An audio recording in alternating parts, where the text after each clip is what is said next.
Кишарық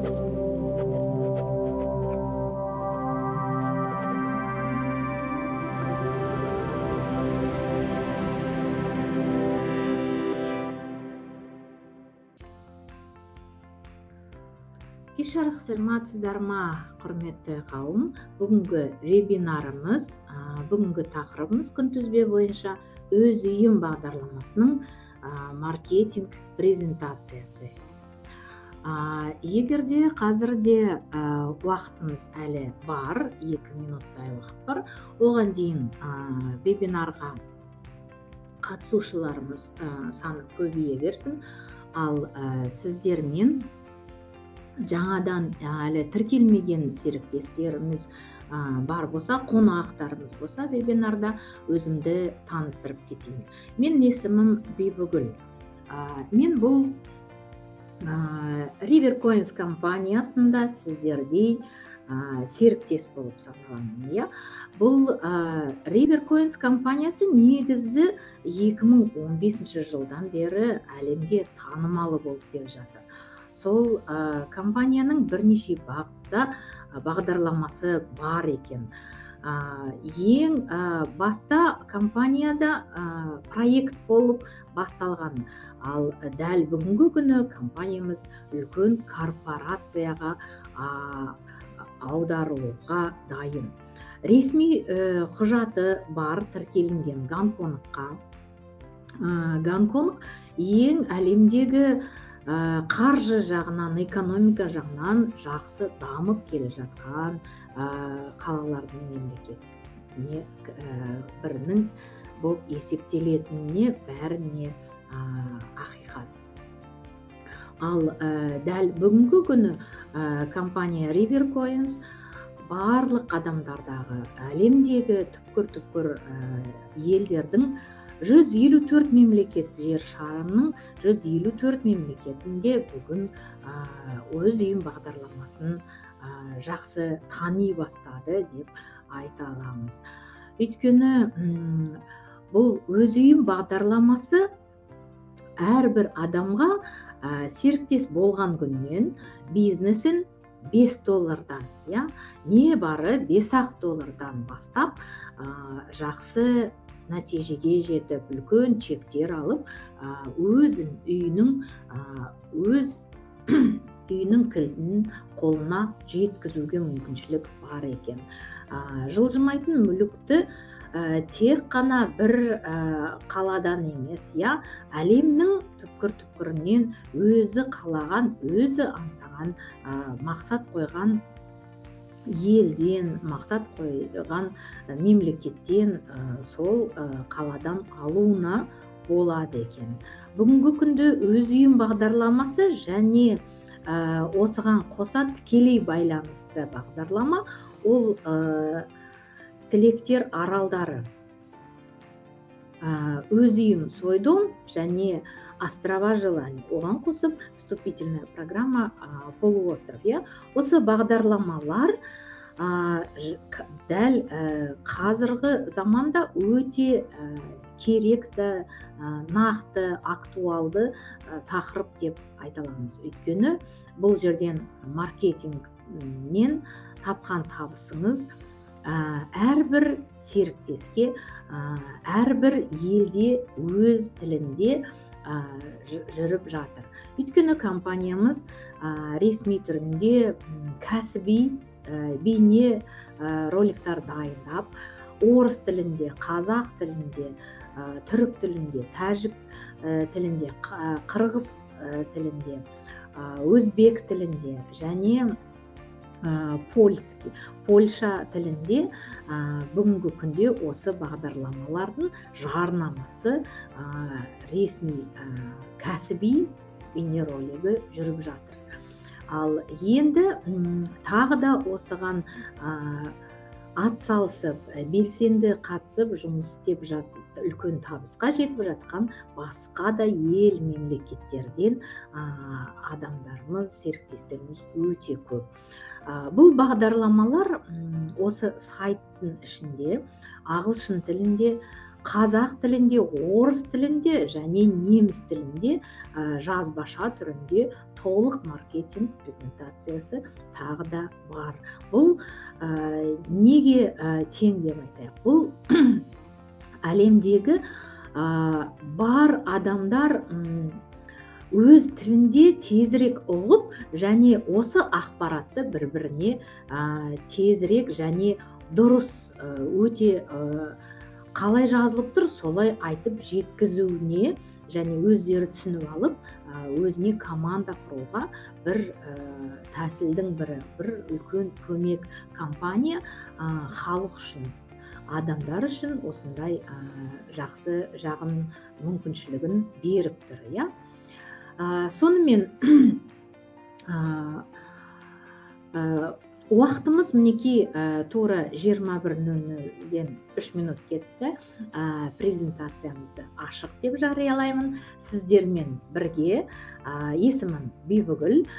Бұл компанияның ресми түрінде қазақ тілінде ақпарат беруге сіздерге мен әрқашанда дайынмын. Қазақ тілінде компанияның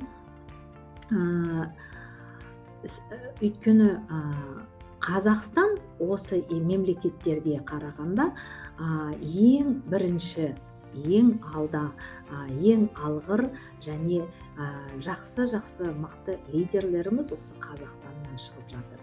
Маркетингтің 12-ші үйіне және 6-шы аралына қазақтар шығып жатыр деп үлкен қуанышпен, үлкен мақтанышпен айта аламыз. Соның ішінде әрине біздің спонсорымыз, өз жеке спонсорым Мейрамбек мырза және Инна Успешная. Мінекей соның ішінде біздің соңымыздан Қазақстанның Ақтау қаласынан Рита Қуатова осы 11-ші үйге келдік. Біз әлі 12-ге жеткен жоқпыз. Демек, әлі маркетингтің ең биік төбесіне жеткен жоқпыз, бірақ сонда да маркетингтің бұйырған мол табысына сай әркім өз үйін, өзінің мақсат қойған, жоспарлаған, өз қай қаладан алғым келеді деген үйлерінің иесі болдық. Кілтін қолымызға алдық. Ал жақын арада тағы да сүйінші хабарымыз бар. Өйткені командамыздағы адамдар да үлкен табысқа жетіп, бүгінгі күнде өз үйінің кілтін алуға сол өте жақын қалды. Құжаттарымен қазір дайын. Сондай жақсы хабарларымыз тағы да бар. Ол да бейне роликпен сіздердің алдыңызға жетеді деп айтамыз. Ал сонымен өз үйім бағдарламасының қаншалықты халыққа тиімді, пайдасы, қалай үлкен нәтижеге жетуге болады екен деген оймен мінекей өз үйім бағдарламасына кез келген адам өзіне ұнаса, бұл маркетинг бойынша бизнесін үйде отырып та онлайн, офлайн болсын, онлайн болсын бастап кетуіне болады. Дәл бүгінгі күнде ресми түрінде өз үйім бағдарламасынан, осы Rivercoins компаниясынан официальный офистары өте аз, ал сондықтан көбісі үйде отырып осы бизнеспен үлкен нәтижеге жетуге болатынын айтамыз. Ал өз үйіңізге армандасаңыз, мысалы $5 бірінші үйге тіркелген сәтте компания сізге бірден бейне курстар береді екен. Бейне курстарда сіздер жарнаманы қалай жүргізуге болады. Бейне курстар бірінші үйден бастап сіздерге үйде отырып электрондық бизнесті қалай бастауға болатынын айтқымыз келеді.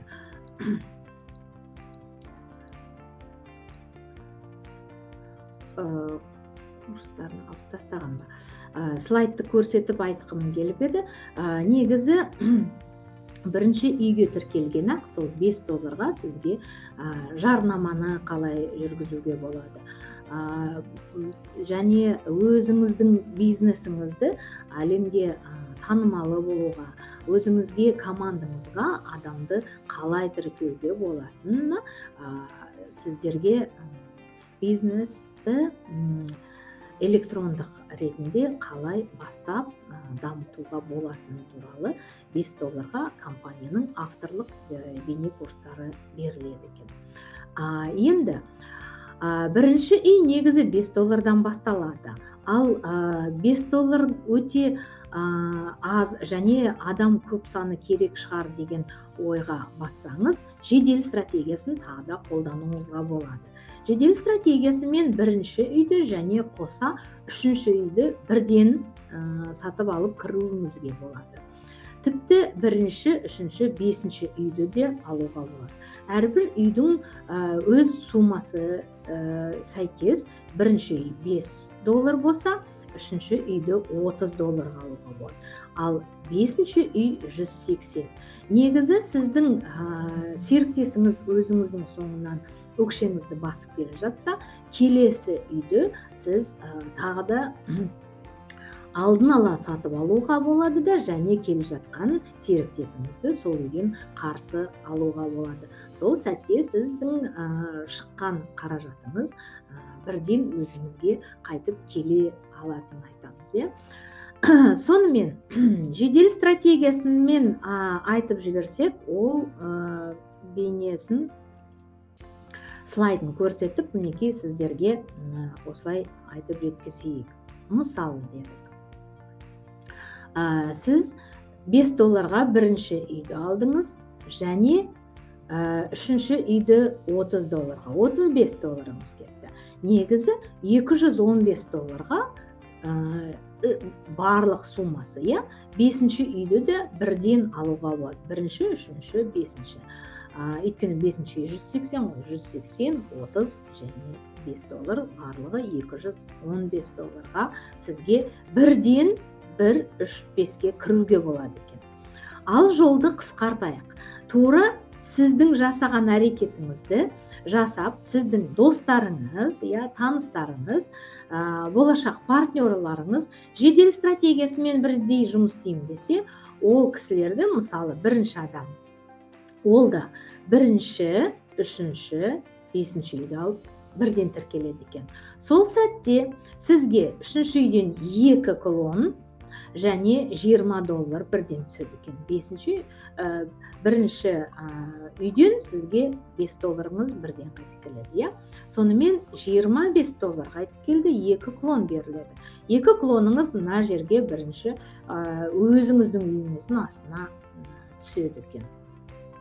Ал бесінші үйден сізге $155 бірден түседі, және одан тағы 5 клон. Не бары 7 клон, және барлық сумасы $180 сізге бір кісі тіркегеннен жеке шотыңызға бірден түседі. Оны шығарып алуыңызға болады және жұмсауыңызға болады. Енді екінші кісіні тура солай тіркесеңіз, ол клонның астына түседі екінші кісі, және үшінші үйде екінші болып бизнес орынға түседі, және бесінші үйге ол да келеді. Екінші бизнес орындарымыз ол жинақ тобына түсетін, сіздерге жеке шотыңызға ақша түседі, бірақ та бұлар келесі үйге өтіп кету үшін жинақ тобында тұрады. Ал сонымен үшінші серіктесіңізді тағы да шақырсаңыз, ол да сіздің алғашқы партнердің астына тіркеуге болады, клон астына тіркеуіңізге болады, ол өз еркіңіз.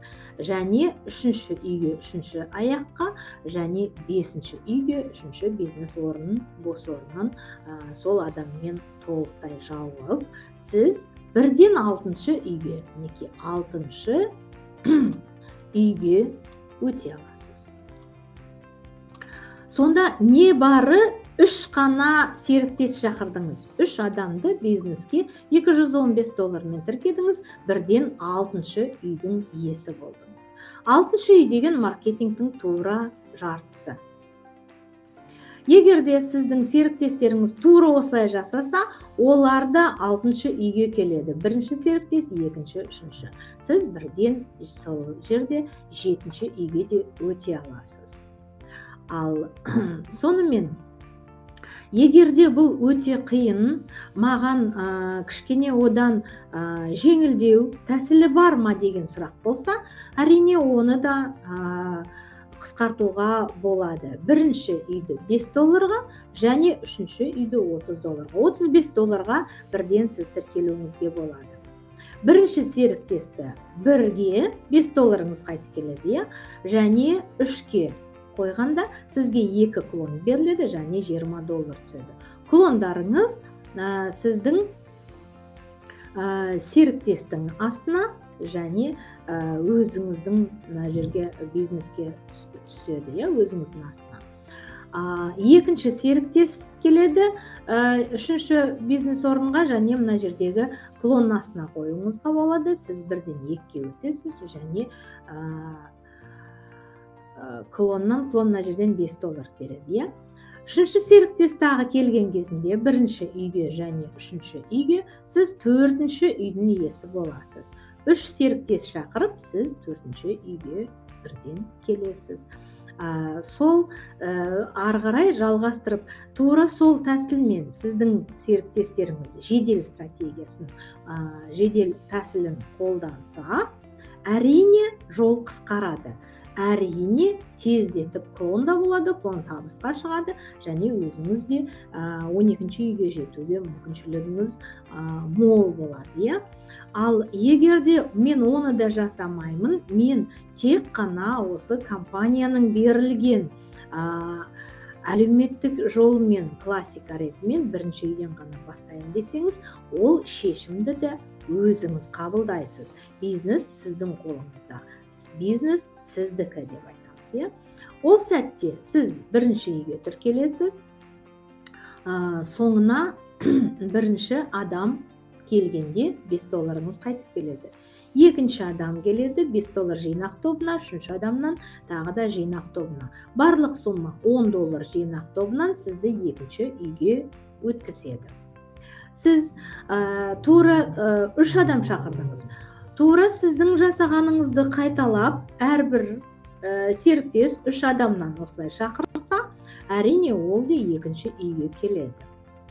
Әр кісі 3 адамнан шақырғанда екінші үй толықтай толып, барлығы жинақ тобына түсіп, $10-дан $30 сізді 3-ші үйге өткізуге мүмкіншілік береді. Ал мінекей 3-ші үйге келдіңіз, бірақ та адам саны көбірек, енді ол тәсілді сіз өзіңіз таңдадыңыз. Сол $5 мен ақ бизнес бастап жақсы жетістікке жетуге болады. Оның бірі мінекей алдымызда бізде. Бізде $5 мен бастап осы 11-ші үйге бүгінгі күнде жеттік. Әрине, әркім өз жолын таңдайды. Әркім өз бизнесін құрғасын, өз бизнесін қалай жалғастырса, арасында жедел стратегиямен тіркелетін адамдар болса, оларда ешкім еш адамдың қолын қағуға ешқандай ретіміз жоқ. Тез жүремін десе тез жүреді, жүгіріп өтем десе жүгіреді, жай басып өтем десе жай басып те жүруге болады екен. 3-ші үйге мінекей келдіңіз. Серіктесіңіз бірінші соңыңыздан 3-ші үйге келген сәтте сізге компания $20 және 2 клон береді. Ол маркетинг бойынша берілген. Клондар негізі жұпсанды тақсандыға бөлінеді. Жұпсанды клон серіктестің астына бірінші үйге түседі, тақсанды клон өз клоныңыздың екінші клон, сол клонның астына түседі де сізге тағы бір $5 бұйырады. Сол сәттен сіздің бизнес орындарыңыз 2-3 болады. Демек, клон дегеніміз біздің тағы да қосымша бизнес орындарымыз. клон дегеніміз бізге тағы да маркетинг бойынша сол жолдарды өтіп сізге тура сондай табыс әкелетінін айтамыз. Және клондар біздің командадағы адамдарға көмек береді, оларға да табыс береді, оларды да келесі үйге жылжытуға көмектесетінін айтамыз. Клонның сондай құдіреті бар екен. Клон осы маркетингтің ең жақсы жағы, иә, фишкасы, ең сондай козырь деп айтсақ болады. Өйткені клон деген клон түссе өзіміз де қуанамыз. Өйткені клон тағы да табыс әкеледі, болмаса бір бизнес орынды болса да толтыратынына біз қуанамыз. Енді клонды күтіп отыра берсем не болады деген сұрақтағы туады. Әрине, ол да болады, бірақ та қай заманда қашан келетін клон ол белгісіз. Клонды күтпей мен бүгін 3-ші үйді жауып тастаймын да 4-ке өтемін десеңіз, әрине бизнес өз қолыңызда.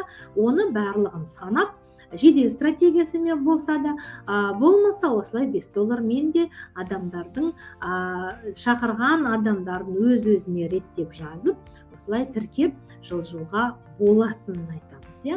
Сонымен 2-ші бизнес орын және 3-ші бизнес орын түгелдей толып, сіз 4-ші үйге өтесіз. 4-ші үй толықтай жинақ тобы. 4-ші үйдегі 3 бизнес орындарды толып, сіз 5-ші үйге де келесіз. Ал бұл 5-ші үйге де клон келуі мүмкін, иә? Жоғары спонсордан клон келуі мүмкін, әрине. Сол сәтте бірінші бизнес орын клонмен толса да, серіктеспен толса да, өз клоныңызбен толса да, мейлі осы бизнес орын түгелдей толса, сізге компания $155 ақшалай және 5 клон береді. Клондарымыз тақсанды, жұпсандыға бөлініп, барлық клондар жаппай барлығы автоматты түрде бірінші үйге өз орындарын толтырады. Өз орны деген не? 2-ші клон, 4-ші клон, 6-ші клон, жұпсанды клондардың барлығы сіздің серіктестердің бос орнын толтырады екен. Тақсанды клоныңыз 3-ші, 5-ші, 7-ші, 9-ші клондар, олар өз клондарыңызды түгелдей толтырады екен. Мысалы 2-ші клон сіздікі, клон 2. Соның астын 3-ші, 5-ші, 7-ші клон бірдей толтырады екен. Сол сәтте жаңағы 2-ші клон қайда барады? Ол 2-ші үйге барады. 2-ші үйге қайда барады? Серіктестің астына, партнердің астына. Неге? Өйткені клонның нөмірі 2 жұпсанды. Соны айырмашылығын білу керек, иә? Жұпсанды клон қайда барады, тақсанды клон қайда барады. Бірінші үйді жапқан клон 2-ші үйге өтеді. 2-ші үйге өткенде өз клоныңызды жабу үшін ол клонның рет саны тақсанды болу керек. Ал жұпсанды болса, ол сіздің партнеріңіздің бос орнын, 2-ші үйдегі бос орынды толтырады екен. Ол де үлкен қуанышы үйде, өйткені ол бүкіл командаңызбен алға жылжытуын мүмкіншілік беретін бір тәсілі. Сонымен 5-ші үйдің 2-ші бизнес орны клонмен толса да, серіктеспен толса да толады. 3-ші бизнес орында толу мүмкін. Сол сәтте 5-ші үй толықтай толып, 6-ші үйге жылжуға мүмкіншілік береді. 6-ші үй тағы да жинақ тобы. 1 үй, 2 үй, 3 үй, 4 үй, солай. 6-ші үй ол 12-ші үйдің тең жартысы. Бизнес маркетингтің тең жартысына келдіңіз. 6-ші үй жинақ тобы. Барлығы толып, сіз 7-ші үйге келесіз. Демек, 6-ші үй жинақ тобы болса да, бізге мүмкіншілік 7-ге өту үшін берілді. Жиналған ақша 7-ге өткізілді. Енді 7-ші үйде өзіңіздің серіктесіңіз соңыңыздан келген сәтте не болады? Сізге бірден 15 клон беріледі және 1005 клон, $5 ақша түседі.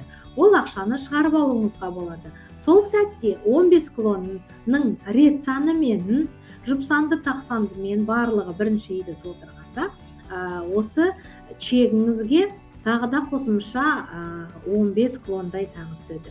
Демек 100 1005 емес, $1020 табысыңыз бір сәтте көбейеді. Сонымен екінші бизнес орын 7-ші орынды толтырады, тағы серіктесіңіз келуі мүмкін. Болмаса, тағы да жоғары спонсордан да, одан жоғары спонсордан да клон келуі мүмкін. Өйткені бұл ақиқат. Бізде солай толтырылған командамызда, біздің клондарымыз да 7-ші үйге келді. 7-ші үйге қалай келеді деген сұрақ болады. Өйткені 6-ші үйдегі клон бизнес орын түгел жабылады, ол клонда партнермен жабылуы мүмкін, ол клонда клонмен жабылуы мүмкін. Түгелдей жабылған кезінде бұл клон 7-ші үйге барады. Егер де ол тақ санды клон болса, өз клоныңыздың астына түседі. Ал жұп санды болса, сіздің партнеріңіздің, серіктестің бос орнын толтырады. Сол сәтте түгелдей 7-ші үй толса, әрине 8-ші үйге өтесіз. 8-ші үй жинақ тобы. Енді бұған ренжімейміз, өйткені қуанамыз. 8-ші үй соңғы жинақ тобы. Осы 8-ші үйді өткеннен кейін қуанышты күндер басталады деп айтайын. Неге десеңіз, 9-ші үйге өтесіз. 9-ші үйдің шегі өте мол. Айырмашылығы өте терең. Өйткені 9-ші үйге сіз келсеңіз, соңыңыздан бір серіктес келсе, $6280 ие боласыз. Оған қоса 40 клон береді. 40 клон қаншама адамға қуаныш әкеледі. Өйткені 20-сы тақ санды, 20-сы жұп санды болады. 20-сы өз клондарыңыздың барлық бос орындарын жауып, 2 жабылғанда 3-ке, 3 жабылғанда 4-ке жылжуға мүмкіншілік беріледі. Тура солай сіздің серіктестеріңіздің астындағы клондар толтырғанда, осы клондар толтырған кезінде, олар да келесі үйге жылжиды. Ал 9-ші үйдің 2-ші бизнес орны және 3-ші бизнес орны толған сәтте сіз 10-ға өтесіз. 10-ші үйдің қызығы неде? Айырмашылығы неде? Бірден қараңыз. 100 клон беріледі. Мына жақта 40 болса, 10-ші үйде 100 клон беріледі. Оған қосып $12460 ақша. Бұл шығарып алуға мүмкіншілік барын айтамыз. Қазір $12460 бірден шығарып алсаңыз да болады. Бірден сол сумаға үй сатып алсаңыз да болады.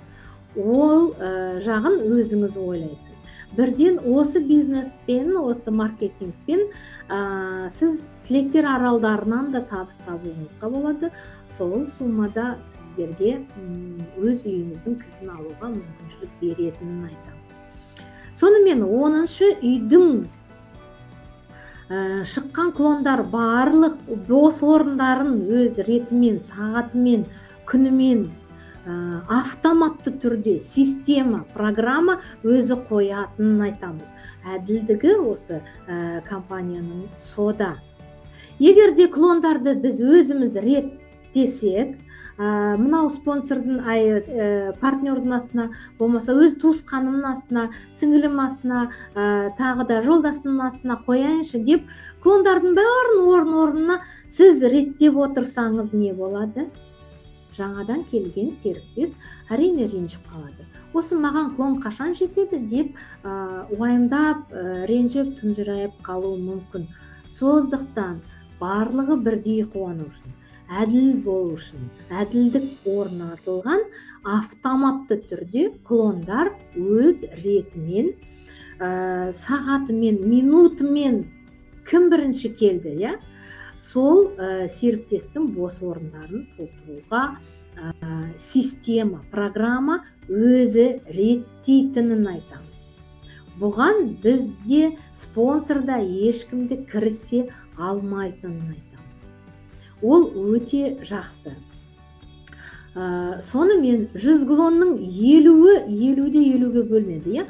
50-і жұп санды, 50-і тақ санды барлық клондар бірінші үйге бос орындарын толтырады. Сол сәтте $12460 $12500-ден де асып кетуі мүмкін. Неге десеңіз, клонның астын клон толтырып, олар да табыс әкеледі. тағы да бір көзіңізге елестеңіз. Бірінші үйдегі клондардың астынан $5 табыс түссе, үшінші үйдегіден $20 түссе, ал клондарды итеріп, клон әкеліп, бесінші үйге әкелсе, $155 да табыс тағы да аласыз. Алғашқы клондарыңыз сондай табыс қосымша әкеліп жатады. 10-шы үйге жеткенше сіз бір 8-10 рет $1000 де ала аласыз. Өйткені бұл біздің өткен жолымыздан мысалы келтіре аламыз. Біздің командамызда $1005 бір-ақ рет емес, бірнеше рет, 4 рет, 5 рет алып жатқан серіктестеріміз бар. Тіпті 8-10 ретте алып жатқан адамдар бар. Ал алғашқы клондарыңыз $1000 әкеліп жатса, одан келесі клондарыңыз қанша табыс әкеледі? $155 да бірнеше рет тағы да қайта ала аласыз. Сонымен 10-шы үй түгелдей жабылған сәтте сіз 11-ші үйге де өтелесіз. 11-ші үйден де табыс аламыз. Бізде жинақ тобы деген бітті. 11-ші үйден соңыңыздан бірінші серіктес келген кезінде 200 клон және $24920 түседі. 11-ші үйден, 9-шы үйден тапқан табысты чектарын скриншот жіберген серіктестеріміз бар. Соларды қазір сіздерге көрсете аламын. Маркетингті аяғына дейін толықтай көріп, тыңдап, біліп алыңыз. 11-ші үйде $24920, 200 клондар өз орын реттерін толтырған сәтте сіздің чегіңіз $25000 да асып кетуі мүмкін. Өйткені клонның астына клон келген кезінде тағы да қосымша табыстар түседі. Маркетингтің ретімен ол да жабылады. Енді екінші серіктестен табыс жеке шотыңызға түседі, жинақ тобына. Үшінші серіктес, тіпті 11-ші үйге клон келуі де мүмкін. Өз клоныңызды алып келуіңізге мүмкіншілік бар. Ол үшін тек қана 3 адаммен шектелмеңіз. Кез келген адам, сіз чегіңізді көрсетіп жатсаңыз, нәтижеңізді көрсетіп жатсаңыз, үй алып жатсаңыз, болмаса өзіңізге керекті заттар алып жатса, қыдырып жатсаңыз, командаңызға мотивация беріп, промоушн беріп жатсаңыз, подарка, сыйлықтар сыйлап жатсаңыз, әрине сіздің командаңызға, сіздің жекеңізге тіркелуге қаншама серіктестер жекеңізге шығады. Әрине, мысалы, мені өзіңізге тіркеңізші. Мен сізбен жұмыс істегім келеді. Мен сіздің жасаған жолыңызды жасағым келеді. Мен сіздің тәсіліңізбен қолданғым келеді деген адамдар өздері сізді іздеп табады деп айта аламын.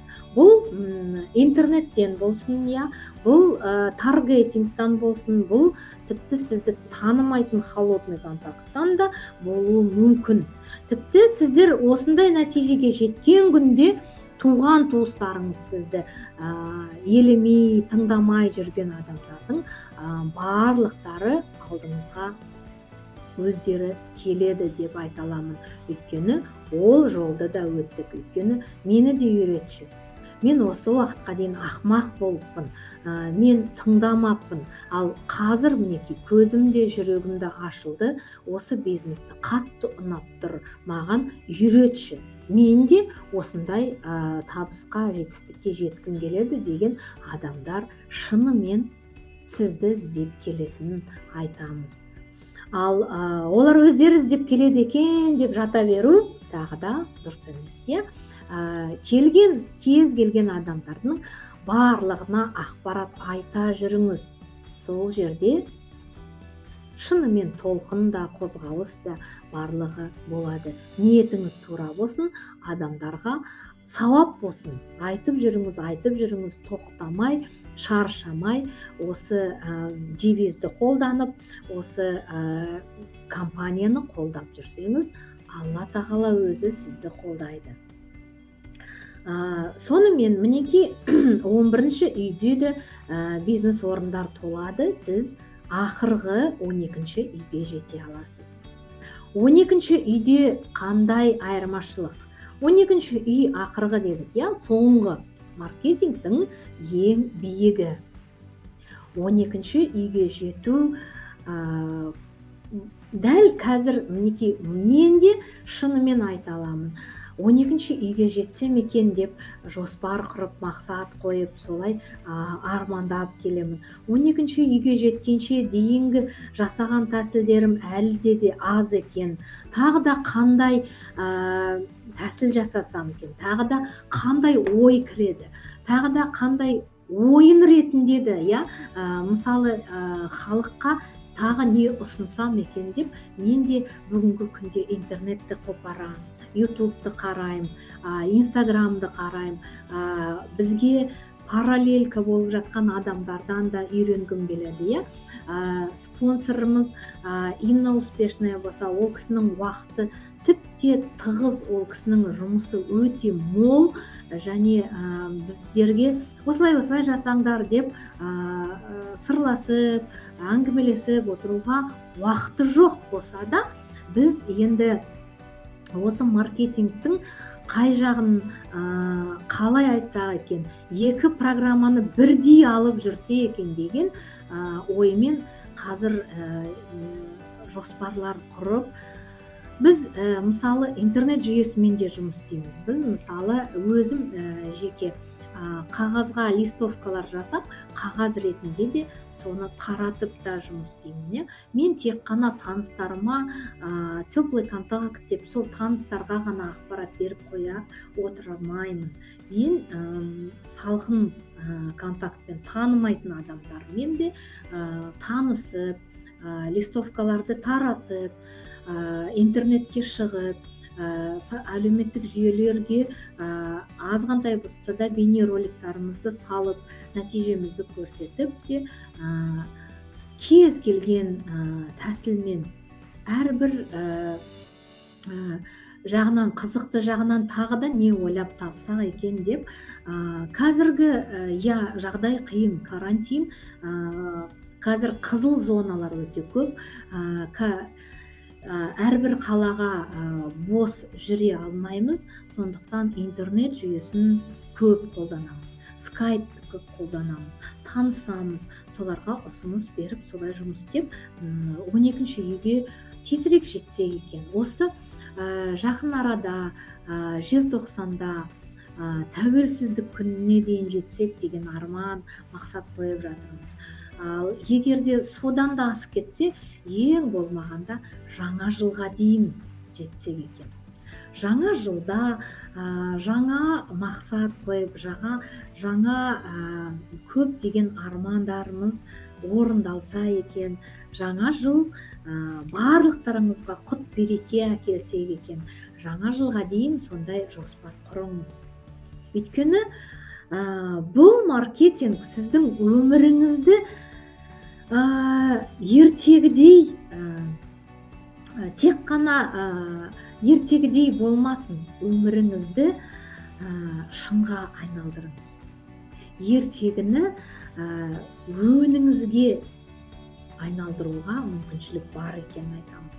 Өйткені мысалы қарап отырсақ, бар қиял, біреудің қиялы бір армандар жазбаса, жазып қойсақ, армандап, оны суретін жабыстырып, визуализация, карта мечты, соның барлығын шын жүрегіңізбен қабылдасаңыз да, оған сенбесеңіз де жасап көріңіз. Жасасаң, алдыңа соның барлығы келеді деп, соны ақиқат анық айта аламын. Өйткені соның барын өтіп келеміз. Ал оның бәрі өтірік бола ма, болмай ма, даже мессенджер дегеніңіз күнделікті табыс түсіп жатса да, ол әлі сурет. Сол мессенджердегі табысымызды қашан шығарамыз, шығармасақ болмайды екен, ары қарай жалғастырмаймын деген адамдар көп. Жатсаң жата бересің. Ал алдыңдағы мақсатыңды, алдыңдағы асыңды өз қолыңмен тартып алып қасықпен жемесең, кім сенің аузыңа сол ауқатты, сол тамақты құяды екен деп елестеңізші, ол мүмкін емес қой. Сондықтан жасаймыз. Действие, практика, үйрену, қолдану және соның бәрін жасап көру. Пробуйте, действуйте, мечтайте. Әрқашан әр адам өзінің арманы болу керек. Армансыз адам жаман, иә? Оның сөзінде айтуға болмайды. Армансыз қалай өмір сүресіз? Армандаңыз. Және армандап қойдыңыз ба? Енді оны ренжітпеңіз. Арманыңызды шынайыға айналдыру үшін әрекет жасаңыз. Сонда әрбір әрекет, әрбір сіздің ниетіңіз барлығы орындалатынына сенімді болыңыз. Жүрегіңізді әрқашанда жаппаңыз. Ойыңызды, сөзіңізді, жүрегіңізді әрқашанда дайын болыңыз, ашық ұстаңыз, біріктіріңіз. Сол кезде өміріңіз тамаша болады. Сонымен 12-ші үйге келген кезінде соңыңыздан бір серіктес келсе, ол үлкен сүйінші хабар, ол үлкен мәртебеге жеттіңіз. Өйткені 300 клонды бірдей аласыз. 300 клон. Ол барлық адамдарға үлкен қуаныш. Өйткені 150 адамға көмек беретініне сенімдіміз, иә? 150 штугы өзіңіздің клондарыңыздың барлығын жапқанда қанша, нешінші үйге дейін жылжып кетуіне көріңіз, иә? Санаңыз, реттеңіз. Енді 300 клон әлі алып көрген жоқпын, өйткені мен 12-ші үйге жетуге әлі әрекет жасап жатырмын. Жоспар құрып жатырмын, жұмыс істеп жатырмын.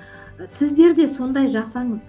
Ал 12-ші үйге командамызбен бірақ келсек, қандай арман? Бұл просто елесті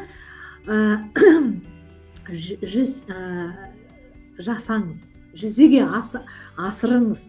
Сол сәтте көп адамдар 300 клон бізден келсе, 300 клон Мейрамбектен келсе, 300 клон Рита ханымнан келсе, қаншама адамдар бір-ақ сәтте көтеріле алатынын соны ұмытпаңыз. Оған қоса, мысалы, бірінші адамнан маркетинг бойынша 50.340 доллар түседі екен. Бұл дегеніңіз қаншама табыс, кез келген адам өз үйінің кілтін ала алады. Болмаса 50.000 алмаймын мен, жоқ, менің армандаған үйім 200.000 доллар десе, әрине екінші бизнес орнынан сізге 51.800 доллар ақша түседі. Мінекей 100.000 доллардың сыртында ақша. Үшінші серіктесіңіз келсе, тіпті клон келсе, 51.840 доллар тағы да түседі. 154.000 долларды бірақ аласыз. Бір сәт, осы 12-ші үйдің барлық суммасы 154.020 доллар. Сол сәтте үлкен апартамент, үлкен коттеджді бірақ аламын деген арманыңыз болса, оны да орындауға, оны да жүзеге асыруға мүмкіншілігіңіз мінекей ашылды. Ал сіздің бұл ең алғашқы бизнес аккаунтыңыз, нөмір 1, бірінші бизнес аккаунтыңыз осындай барлық сумманы санасаңыз 200.000 доллар болады екен. Ал сіздің осы 12-ші үйге жеткенше сіздің мынау 300-ді қосыңыз, 200-ді қосыңыз, алғашқы 100 клондарды, 15 клон, 40 клон, 5 клон, 2 клон барлығын қосқан кезінде 662 клон болады екен. 662 рет 200.000 долларға ие бола аласыз деп айтамын.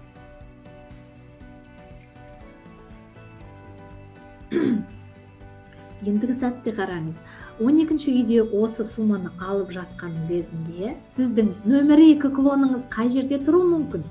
11-ші үйде тұру мүмкін бе? Клоныңыз мына жерге келу мүмкін бе?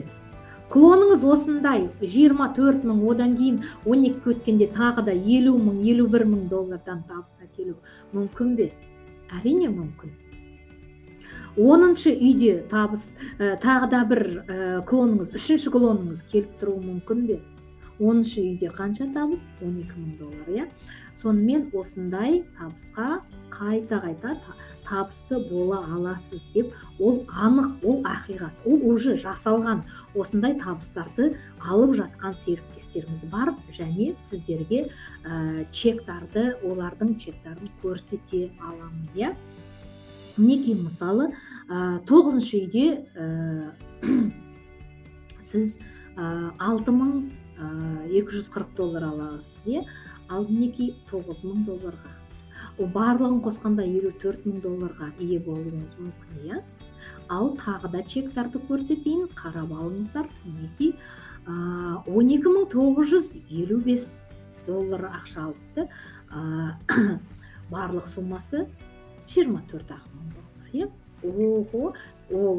Ол аз емес, ол тамаша, бұл чек, бұл серіктестеріміздің бізбен бірге бөліскен чектары.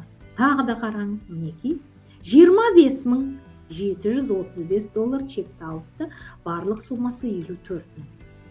Жарайды, островтан азғантай табыс алыпты, бірақ та свой дом чегін көріңізші, 53.885 доллар.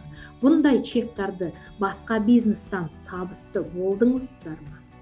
Осындай табысты бір жылдың ішінде табыс алдыңызды ба? Ал жеке кәсіпкерлік аштыңыз, осындай чекке 50.000 долларға бір жыл, 100.000 долларға жеттіңіздер ме? Тағы чектерді көрсетейін, мінекей қараңыздар. 635 доллар чегі бір сәтте. Барлық суммасы 103.560 доллар, мінекей. Жарайды, островтан 100 доллар алыпты, островты дамытпай жатыр. Бірақ осы немен жасап жатыр екен. Бұл де результат, бұл де нәтиже. Бұдан да үлкен чектер, 200.000 доллардан асып кеткен чектеріміз бар. Ондай да серіктестеріміз осы компанияда бар. Қазір көрсетейік, ол да чек бар. Өйткені бұл ақиқат. Бұл чектармен серіктестер бізбен бірге бөлісті. Мінекей 202.000 доллар, 730 долларда свой домнан табыс тапқан серіктесіміз бар. Бұл серіктес бүгінгі күнде 12-ші үйде, 12-ші үйден де 50 долларды, 51.480 долларды да табысты алды. Ал егерде бұл барлықтарыңызға түсінікті болса, чектарымызды көріп алсақ, сұрақтарыңыз бар ма екен, оны бір қарап шығайын, содан кейін сіздерге бейне роликтерді көрсеткім келеді.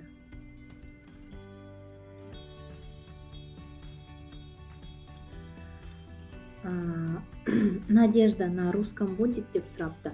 Надежда, на русском будет вебинар по вторникам и по пятницам. На русском языке официальный спикер компании Ксения Бестужева выступает в такое же время. Обязательно в своих чатах спрашивайте у спонсоров. Ссылка на вебинар будет. Также, Надежда, после вебинаров остаются записи. Записи тоже можете просмотреть.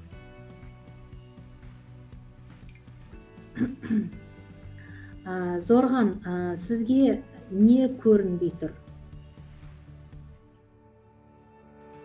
Так, саламатсыздар ма, саламатсыздар. Үшінші столда ақша шығады ма? Қанша клон? Барлық жерде бірдей ме? Айгүлім, әрине үшінші столда 20 доллар ақша шығады, және 2 клон беріледі. 2 клонымыз жұпсанды тақсандыға бөлінеді дедік, иә? Бұл екінші клон және үшінші клоныңыз болады. Екінші клоныңыз сіздің серіктесіңіздің бос орнын толтырса, үшінші клон автоматты түрде барып екінші клонның астына тіркеледі екен. Сол сәтте клонға 5 доллар тағы түседі. Не бары сіздің жеке шотыңызда 25 доллар бір сәтте түседі. Бенда бар.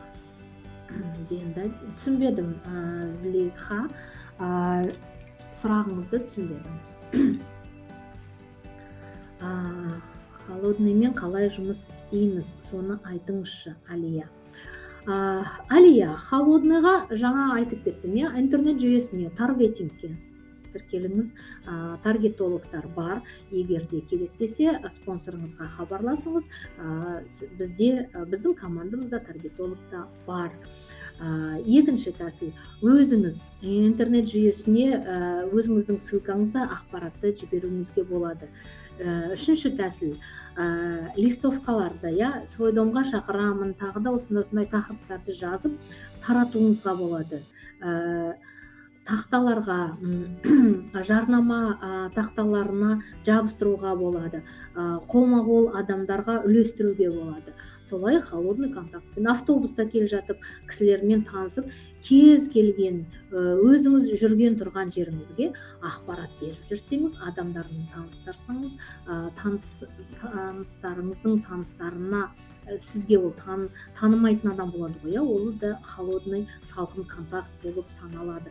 Соларға да ақпарат айтып жүрсеңіз, әрине барлық адам бұл ақпаратты естіген, осындай табысқа жетемін деген адам сізге тіркелуге келеді деп айта аламын. Таргетинг дедіңіз бе, ол не, интернет қалай жұмыс істейміз? Алия, таргетинг деген бұл бағдарлама, бұл арнайы оқытылған таргетолог деген кәсіп бар. Сол кісілерге хабарлассаңыз, таргетолог деп іздесеңіз, болмаса жекеге шықсаңыз, таргетологтарды тауып бере аламын. Олар сізбен жұмыс істеуге әрқашанда дайын. Мессенджерге қашан ақша алуға, яғни түсіріп алуға болады, Айгүлім?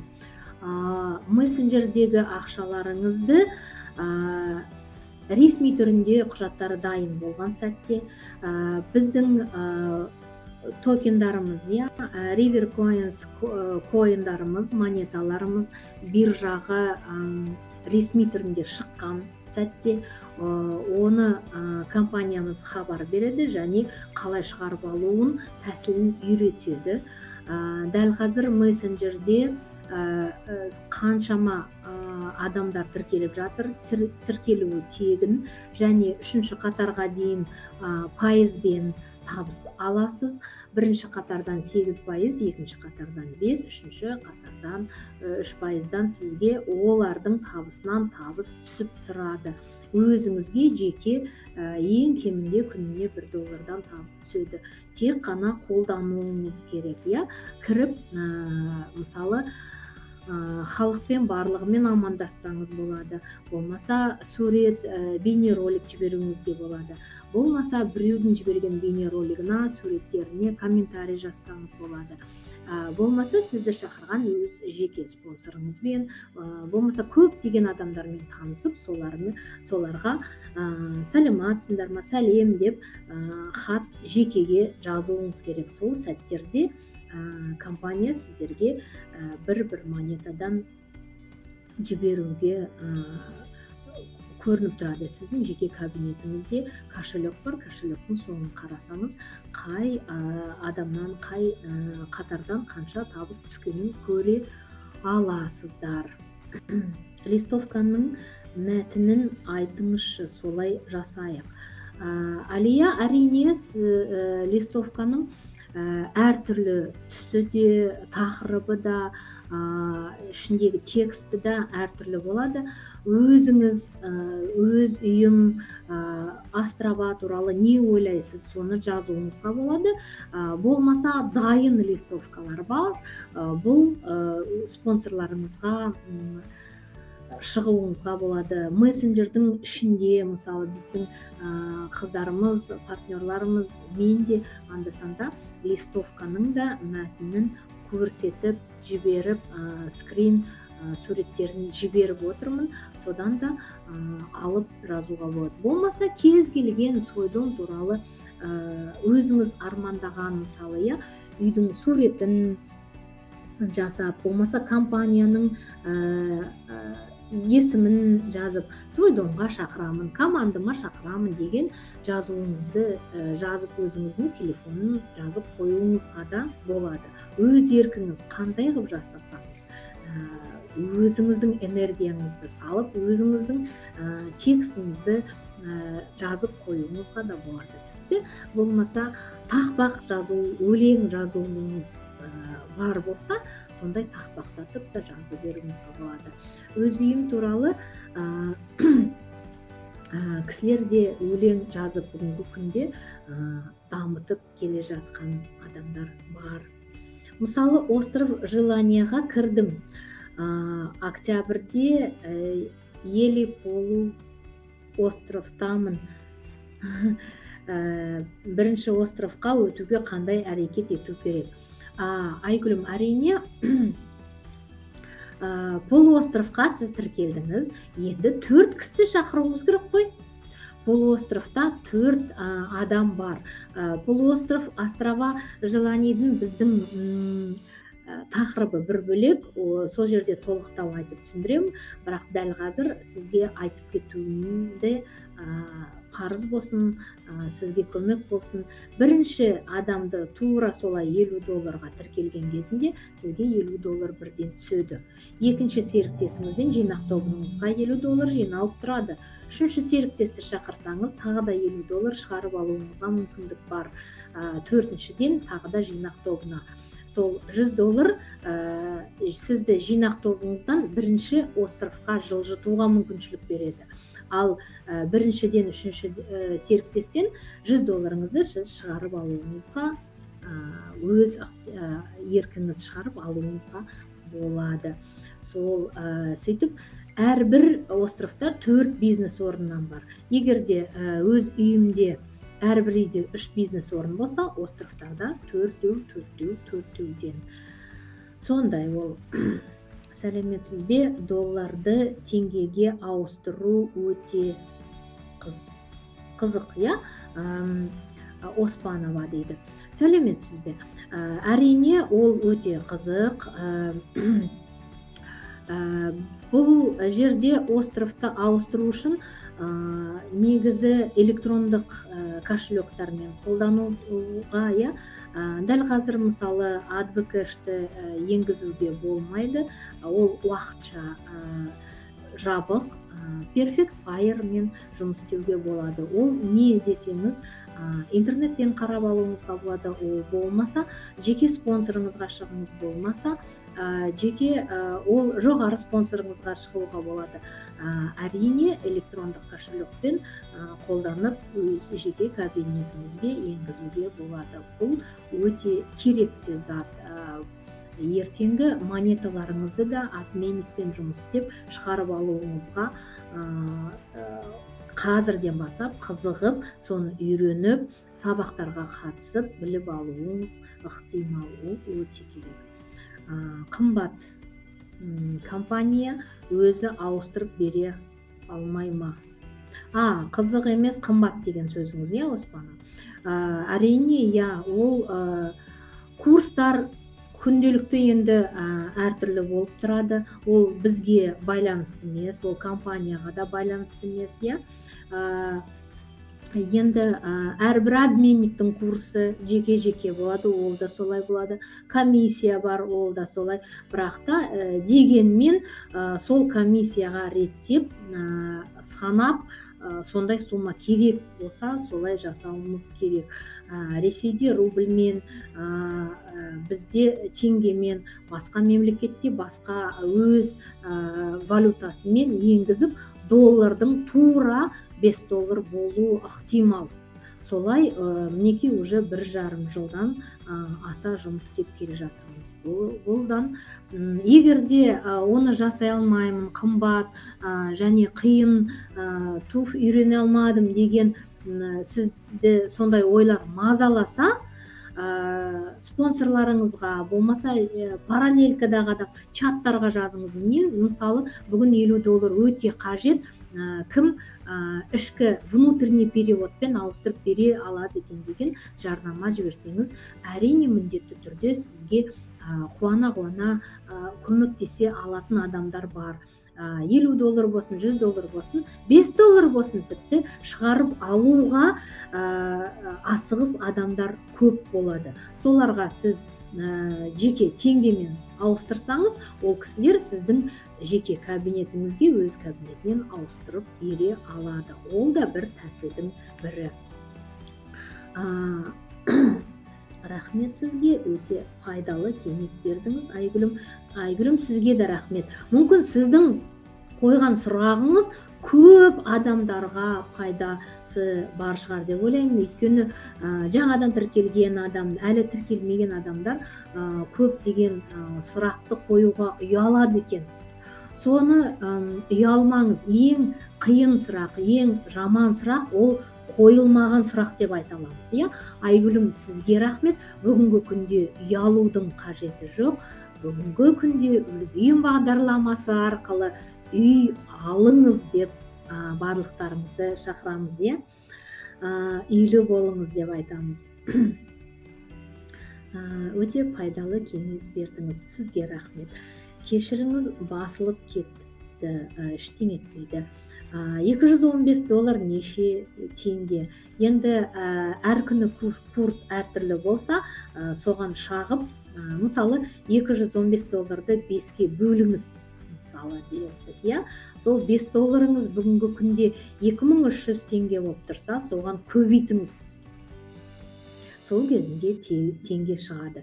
Сол бір формула, математика деп айтсақ болады, солай есептеп алуыңызға болады.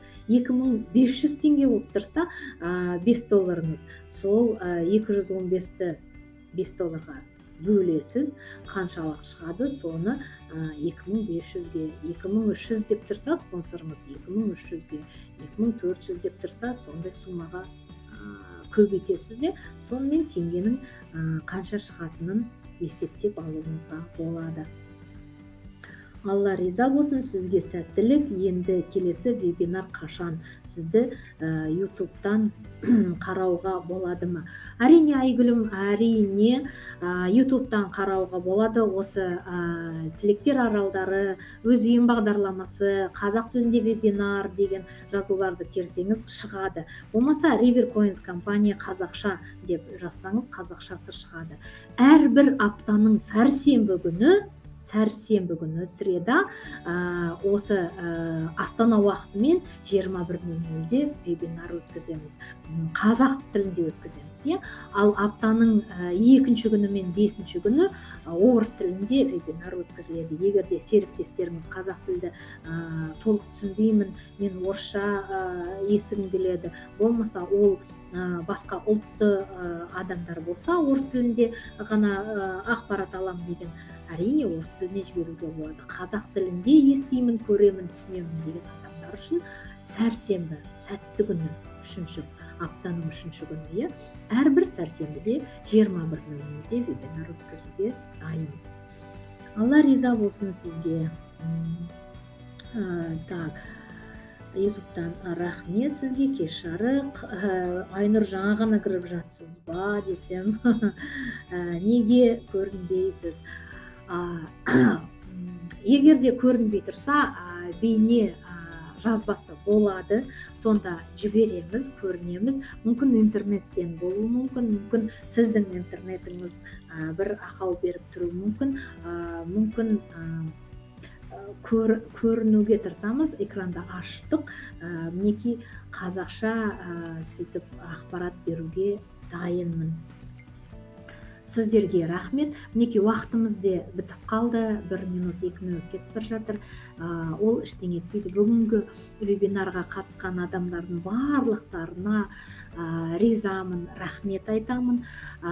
Барлықтарыңыз алтын уақытыңызды бүгін кетіріп, осы пайдалы жағын қарастырып, осы ақпаратты түгелдей түсініп алуыңызға әрқашанда өзіңіз үшін, біріншіден, екіншіден, әрине бізге де, мен үшін осы ақпарат пайдалы болса екен, халыққа қай қай жағынан тағы да мотивация бере аламын, иә, түсінбеген сұрақтарына жауап берсем екен деп тырысамын. Және мінекей дайындаған бейнеролигіміз әркімнің қолынан келеді. Өз үйім бағдарламасына келіңіз, өз үйім бағдарламасына шақырыңыз және өз үйіңіздің кілтін қолыңызға алыңыз деп айтқым келеді. Мен сіздерге бейнероликті ашып көрсетейін. Астанадан үй алам деген арманыңыз бар болса, Қазақстанның астанасынан, Астана Нұр-Сұлтан қаласынан үй алуыңызға бір визуализация болсын, бұл да бір сізге себеп болсын деп айтқым келеді. Және барлықтарыңыз аман болсын, туыс-туғандарыңыз аман болсын. Қазіргі осы кішкене қиын жағдайымыз тез өтіп кетсе екен, иә, осы бір карантин уақыты тез жабылып, барлық есіктер бар, аспанымыз тыныш, еліміз тыныш, аспанымыз ашық болса екен, денсаулықтарымыз мықты болсын. Әрқашанда осы сәрсенбіде вебинарда кездесуге сіздермен бірге асығыс боламын. Есімім Бибігүл болады. Барлықтарыңызға енді мынау бейнероликті ашып көрсетіп сыйлағым келеді. Дәл осындай үйдің иегері болам десеңіз, болмаса қалауым басқа, жер жәннаты болмаса да, Астана елордасы еліміздің еңсесі биік қалаларының бірегейі. Және Астана қаласында дәл осындай сұлулықтан өзіңнің жеке үйін, қара шаңырағым болсын десеңіз, Свой дом бағдарламасына бүгіннен бастап кіруіңіз керек. Өкінбеңіз, уақытты босқа құртудың қажеті жоқ. Өйткені өмір еш уақытта кейін қарай қайтпайды. Алтын уақытты бағалап, тек бағалы нәрселерге жұмсау әрбіріміздің міндетіміз болмақ. Астана жарқылаған әсем қала, жас қала. Өйткені бұл қалада тұру біреуге арман, біреуге мақсат десе де, сол мақсат айқын жандардың қатарын толықтырам десеңіздер, осы бағдарламаға келіңіздер. Бар жоғы $5 басталады. Болмаса, егер өзіңізге деген сенімділік артса, жоғары доллардағы деңгейге өтіп, Свой домның 12 үйін жауып, баспанаға және де қаржылай бақытқа кенелем десеңіз, мүмкіндік өзіңізде. Өкінбеңіз, өмірде бүкіл нәрсе рас. Өмірдің өзі шектеулі, ақиқат екені рас, бірақ десек те сол бір рет қана берілетін өмірде білекті сыбанып өмір сүру. Ешкімге ұқсамайтын өмірім болсын десеңіз, ешкімнің ақылын тыңдамай, жүрегіңізді тыңдап, Свой домға келіңіз. Свой дом сізді қуанышпен қарсы алады. Бұл рас дүние. Қазіргі таңда маркетинг басқа жұмыстар мен қызметтермен қарағанда белесі үлкен, дәрежесі жоғары. Өйткені халық өз жағдайын өз жасайтын кезге жетті. Әрбір адам ақылды. Ақылыңызды бекерге жұртқа шашқанша өз өміріңіздің қалыпқа келтіру үшін жұмсаңыз. Астана қаласының осындай әсем үйлері